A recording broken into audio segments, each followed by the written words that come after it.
احمد فراز کی لکھی ہوئی یہ خوبصورت نظم جس کا نام صراف ہے۔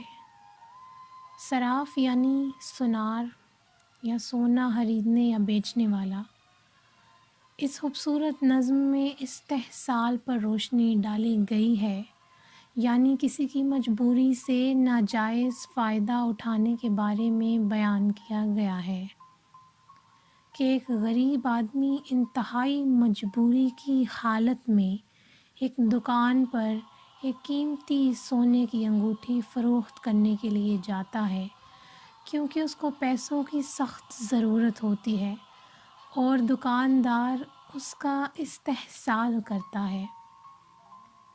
مجبور آدمی 60 روپے کا تقاضا کرتا ہے، جبکہ سونار اس کو انگوٹھی کی قیمت زیادہ ہونے کے باوجود اس کو کم پیسے دینے کا کہہ کر اس غریب کی ضرورت کا فائدہ اٹھاتا ہے۔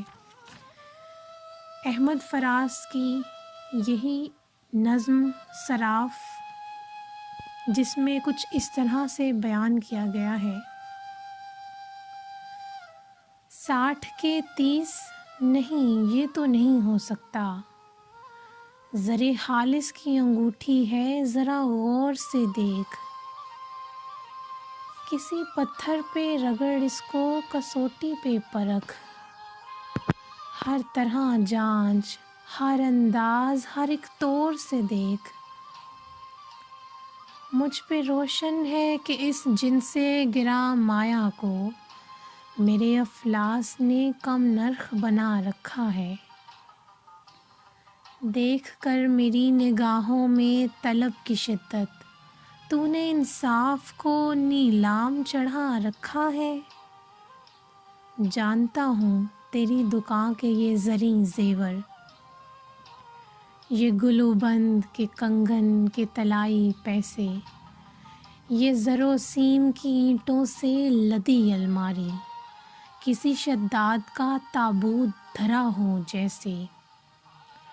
کتنے مجبوریوں نے بڑھتے ہوئی حاجت کے لیے، کیسے حالات میں کس نرخ میں یہاں بیچ دیے۔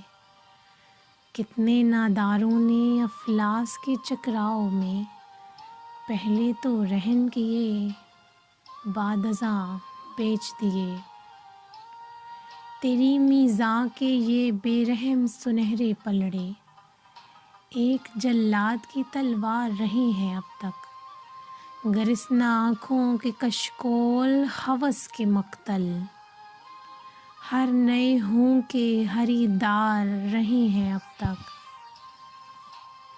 60 کے 30 نہیں، 30 کے 15 دے دے، اپنی مجبوری کا اظہار نہیں کر سکتا، آج ایک تلخ ضرورت ہے میرے پیش نظر، میں کسی رنگ سے انکار نہیں کر سکتا، میں کسی رنگ سے انکار نہیں کر سکتا۔